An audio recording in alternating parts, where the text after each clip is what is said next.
శక్తి ఏంటో, సోమవతి అమావాస్య రోజు ఎలాంటి విధి విధానాలు పాటిస్తే అష్టైశ్వర్యాలు భోగభాగ్యాలు పొందవచ్చో, జాతక దోషాలని తొలగింపజేసుకోవచ్చో ఈ వీడియోలో మనం తెలుసుకుందాం. ఎప్పుడైనా సరే అమావాస్య సోమవారంతో కలిసి వస్తే దాన్ని సోమవతి అమావాస్య అనే పేరుతో పిలుస్తారు. ఈ సోమవతి అమావాస్య చాలా శక్తివంతమైనదని కాశీఖండంలో శివమహాపురాణం రుద్రాధ్యాయంలో చెప్పారు. కాశీఖండం ఏం చెప్పిందంటే, సోమవతి అమావాస్య రోజు 2 కాకులు తెలియకుండా శివాలయానికి వెళ్ళి శివాలయంలో చుట్టూ తిరిగినాయి.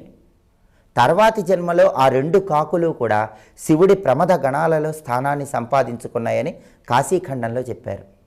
అలాగే శివమహాపురాణం రుద్రాధ్యాయంలో ఏం చెప్పారంటే, సోమవతి అమావాస్య రోజు అంటే అమావాస్య సోమవారం కలిసి వచ్చిన రోజు ఒక అర్చకుడు శివాలయంలో ఒక మారేడు దళాన్ని తెచ్చి శివలింగానికి